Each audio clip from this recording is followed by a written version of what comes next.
We have just 1 week in which to submit our objections to the coastal road.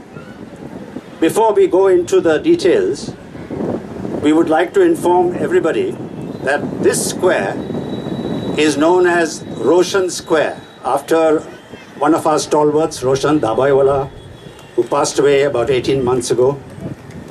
And the wider amphitheater, as we call this space, is actually named in honor of Marico, which is supporting the Bandra West Residents Association by seeing not only all the palms they have planted, supervising that, but also organizing here, when it's not the monsoon, cultural events once or twice every month. So Marico has been a big source of support. Unknown perhaps to many other, certainly the people who are walking by, but perhaps even in the audience, people may not be aware that the Bandra West Residents Association maintains this promenade. And we would look to everybody's support in helping us maintain it. And this initiative to organize all ourselves against the coastal road is done with the full knowledge and commitment that we have. It's not everybody's knowledge, perhaps. I see P.K. Das in the audience, is the architect who has designed this promenade and bandstand, and has we are going to now extend the other section right up to the end of Danda. And this is a people's project. And a people's project is being threatened by a government project which is going to destroy not only Bandra, Khar, Santa Cruz, Juhu, but the whole of the west coast of Mumbai. It's a sign of great dismay, to use a very mild word, that this project was the brainchild of the former Chief Minister, Mr. Prithviraj Chauhan, the unlamented departure of home, because he thought that this would be a coastal road project, which would exist in his name.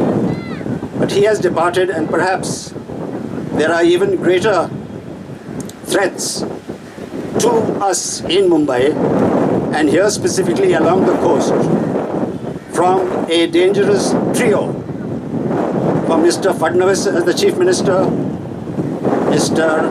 Javadekar as the Environment Minister, and Mr. Nitin Gadkari as the Road Transport Minister. A trio for whom all objections, all environmental rules are being smoothed out to make this coastal road. If we feel helpless against projects like this project is 12,000 crore rupees today. By the time it's completed, it will be 15,000 crores. This project can be halted in its tracks. And we want to inform everybody here that there are two precedents right here on Carter Road. You may not all remember that just on the right of the Otters Club, in 1971-72 was coming the National Institute of Bank Management. And we organized the first meeting which gave rise to the Save Bombay Committee.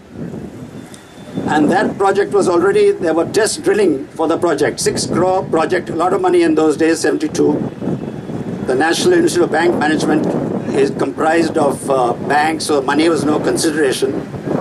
And that project, Mrs. Gandhi actually halted when she realized it would destroy the environment.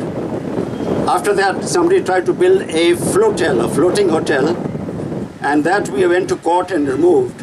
But you can still see the pathway or the rocks to that ill-fated flotel, which we have kept there as a memory of our struggle against such forces. Bandra has been blessed, like all of Mumbai. Its most blessed, most precious possession is its coastline and the vista of the sea. And that vista and all its natural beauty, in a sense, Bandstand will be further worse affected. We will hear from Shweta and Hussein how exactly that will happen at each point on the coastal road. But if you have been to the rocks of Bandstand, they will all be leveled, they will be destroyed, and there will be a complete reclaimed area there. So all of us in our youth who used to go there as young people, and people still go there, will no longer be able to do so. We have to be extremely careful that we are about to launch a coastal road project at a time when Delhi has been rated by the World Health Organization as the most polluted city in the entire world. And according to the WHO, 13 of the most polluted cities in the world are in India. Does Mumbai and Bandra and Santa Cruz and Khar and Juhu and Nepean Sea Road and Nariman Point want to go the way of Delhi? You must all have been seeing in the media that the New York Times correspondent, because he has had a 9-year-old asthmatic child, has quit the country because he cannot stand that kind of air pollution, the most polluted city in the world. If there is one reason that Bandra and such Juhu, all our west coast of Mumbai and the whole of the city has been saved the fate of Delhi, it is because of the sea breeze such as we are enjoying right now. Just imagine if we have maybe 140,000 cars passing on a sea road which is just 200 meters off the coast. All those pollutants will get into our city and into our suburbs. We all know that Mumbai has heat islands. In some ways, it's already worse than Delhi because of the high density of construction. And there are heat islands in places like Andheri and Kurla, where there's a temperature difference of 10 degrees on the same day between Kurla and a place like Bandra, 23 and 33 degrees, because of the heat island effect, the dense construction. So do we want to go that way, or should we be looking at how to live with our environment which we have enjoyed all these years? We call this solution of the roads the 7% solution. Because if you see, take all the people using motorized transport, that is by train, bus, auto, two-wheelers, four-wheelers, motorized transport, only 7% of Mumbaikars use cars. And we are building a road to South Bombay to Nariman Point, when Nariman Point is losing its clout as a central business district. Everybody knows that the rentals and the real estate prices in Nariman Point are lower than BKC. The new business centers of Bandra Kurla Complex, Andheri, all the new IT, financial services sector, this is where they are growing. So nobody is going to Nariman Point anymore. If you see the figures, the Sea Link was built in 2009. And we must remember at a meeting like this, that the Sea Link, we have Mr. Rambao Patil from the Maharashtra Machimar Kruti Samiti with us.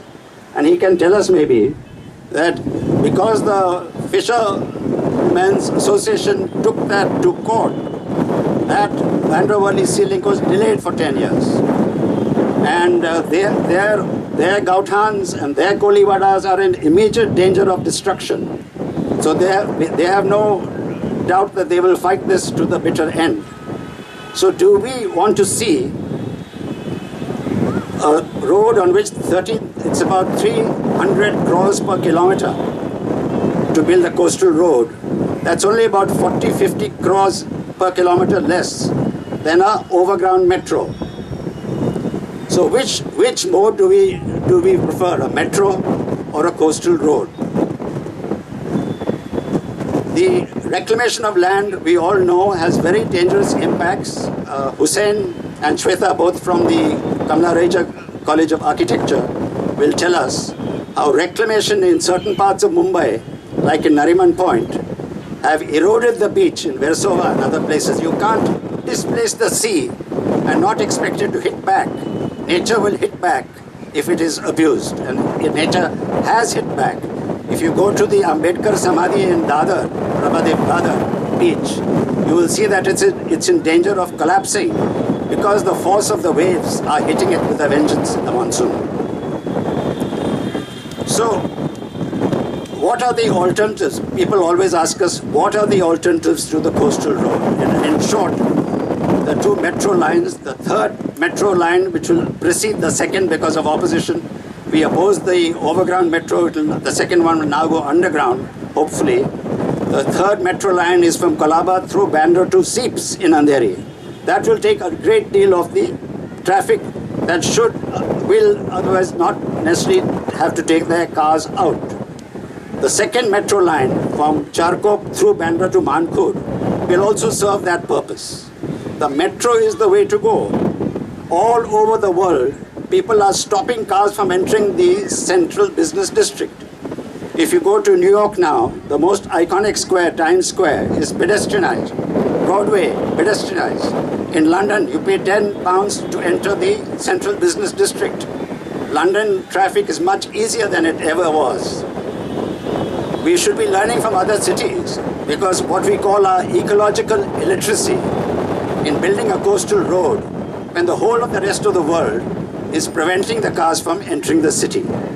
Apart from that, there is the reserved bus rapid transit systems, reserved bus lanes, which the Maharashtra government has been dilly-dallying for 7-8 years. These reserved bus lanes, at a fraction of the cost of both a metro or a coastal road, can carry thousands of people. You must see that the best BEST is losing passengers because of the because of the jams caused by motor cars. Nobody can be assured if you take a bus when he or she will reach office. That is because there are too many cars on the road. So the solution, instead of the coastal road, is to restrict cars, to increase parking fees. I was at a meeting in Delhi recently, and the head of the New Delhi Municipal Corporation said that, Khan Market, which is the very upmarket area in Delhi, he said the rate should be 200 rupees a square, 200 rupees an hour to reflect the real estate value. As you know, in Nariman Point, rentals have gone up to 1 lakh rupees a square foot. And we are still paying 10, 20, 30 rupees an hour for occupying some of the most expensive real estate in the world. This has to change. There should be parking rates higher, parking at night, parking on the street, night and day, and that will curb this reckless expansion of the motor car, of the automobilization of Mumbai.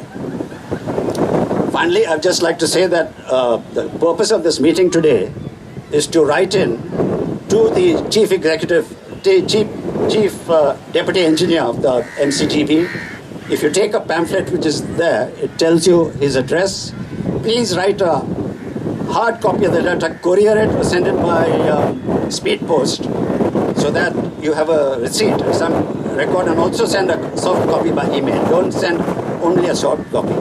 What I would suggest is for people to try and work out how it will affect you. You will hear from Hussain and Shweta how it's going to affect Bandra and other areas where many of the people in the audience have come today. So deal with your association. There's no point repeating the general arguments because everybody will be doing that. Try to send a letter in the name of your building association or a residence association. That will carry more weight than a single person. But if you have no other recourse, by all means write as a single person. So with that, I would welcome this start of this meeting, and we'll now begin with a presentation by Hussain Indorwala and Shweta Wagh. They are both faculty members of the Kamla Rahija College of Architecture.